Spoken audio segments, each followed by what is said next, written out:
জগন্নাথ প্রভুর অনসরকাল থাকাকালীন অর্থাৎ জগন্নাথ প্রভু কিন্তু রথযাত্রার আগের দিন পর্যন্ত অসুস্থ থাকেন। এই অসুস্থতার সময় যদি আপনারা গঙ্গা স্নান করতে চান, গঙ্গা স্নান করার বেশ কয়েকটি নিয়ম আছে। গঙ্গা স্নান করতে গিয়ে কিন্তু অনেকেই গঙ্গা জল বাড়িতে নিয়ে আসেন। গঙ্গা জলকে আপনি বাড়িতে নিয়ে আসতে পারবেন, দুটি নিয়ম মানবেন এবং 3টি ডুব কিন্তু আপনারা গঙ্গায় দেবেন। 3টি ডুব দেওয়ার সময় কিন্তু 3টি কাজ আপনার জীবনে শুদ্ধতা পাবে।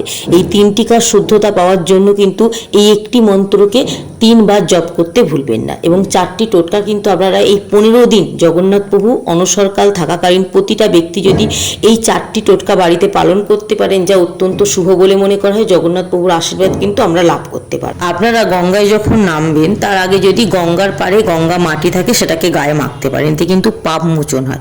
আপনি গঙ্গায় নামার পর কিন্তু অনেক ডুব দেবেন না, 3টে ডুব দেওয়ার নিয়ম আছে। গঙ্গায় যখন আপনি 3টি ডুব দেবেন, প্রথম ডুবটি দেবেন আপনি আপনার বাহিক্য এবং অভ্যন্তরীণ শুদ্ধতা বজায় রাখার জন্য।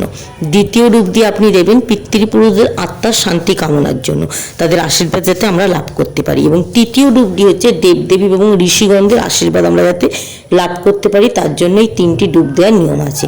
এবং 3টি ডুব দেওয়ার সময় প্রতিটা ডুব দেবেন এবং শ্রী গঙ্গে এই মন্ত্রটি জপ করতে 3 বার করে ভুলবেন না, যা আমাদের মনের মধ্যে থাকা অশুদ্ধতা বা আমাদের মনের মধ্যে থাকা অশুভ শক্তি দূর করতে সাহায্য করে। জগন্নাথ প্রভুর অনসরকাল থাকাকালীন আপনি কিন্তু বাড়িতে গঙ্গা জল নিয়ে আসতে পারেন। গঙ্গা জল তোলার সময় মাথায় রাখবেন আপনি জুতো পরে গঙ্গা জল তুলতে পারবেন না, স্নান না করে সেই গঙ্গা জল বাড়িতে নিয়ে আসতে পারবেন না। সন্ধ্যার পর অর্থাৎ অন্ধকার থাকাকালীন গঙ্গা জল গঙ্গা থেকে তুলে আপনি এই সময় বাড়িতে নিয়ে আসবেন না। এই কয়েকটি নিয়ম মেনে আপনি চলুন, তাহলে কিন্তু গঙ্গা জল বাড়িতে নিয়ে এলে কোনো অশুভ শক্তি প্রবেশ করতে পারবে না। তার সাথে গঙ্গা জল যখন আপনি বাড়িতে নিয়ে এসে রাখবেন উত্তর পূর্ব কোণ করে রাখুন, অন্ধকার এড়িয়ে চলুন এবং শোয়ার ঘরে রাখা থেকে বিরত থাকুন। আপনি আপনার ভাগ্য বদলাতে চাইলেই 4টি গুরুত্বপূর্ণ টোটকা পালন করতে পারেন। তার মধ্যে প্রথমটি হলো আর্থিক উন্নতি বা ধারের টাকা যদি শোধ হতে না চায় তো অবশ্যই কিন্তু আপনারা আপনাদের বাড়ির উত্তর পূর্ব কোণ করে একটি তামা বা পিতলের পাত্রে কিছুটা পরিমাণ গঙ্গা জল মুখ বন্ধ করে রেখে দিন। এতে কি হয়, বাস্তুদোষ কেটে যায় এবং ধারের টাকা দ্রুত শোধ হয়ে যায় এবং আর্থিক দিকের উন্নতি বৃদ্ধি পায়। আপনি পারিবারিক শান্তি বৃদ্ধির জন্য অশান্তি কমাতে চাইলে ঝগড়া কলহ যাতে আপনার সংসারে না থাকে তার জন্য এই 15টা দিন যদি সকালে ঘুম থেকে উঠে স্নান সম্পন্ন করে পরিষ্কার বস্ত্র পরে বাড়ির সদর দরজার সামনে গঙ্গা জল ছেটাতে পারেন, তাহলে কিন্তু পারিবারিক অশান্তি দূর হয়।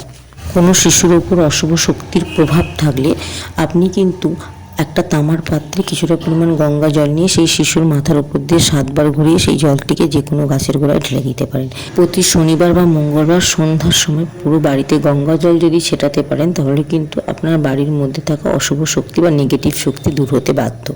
এছাড়া কিন্তু জগন্নাথ প্রভুকে যেহেতু 108 ঘড়া জলে স্নানযাত্রার দিন স্নান করানো হয়, তার ফলে কিন্তু তিনি অসুস্থ হন। সেই কারণে কিন্তু 108 সংখ্যাটি অত্যন্ত শুভ।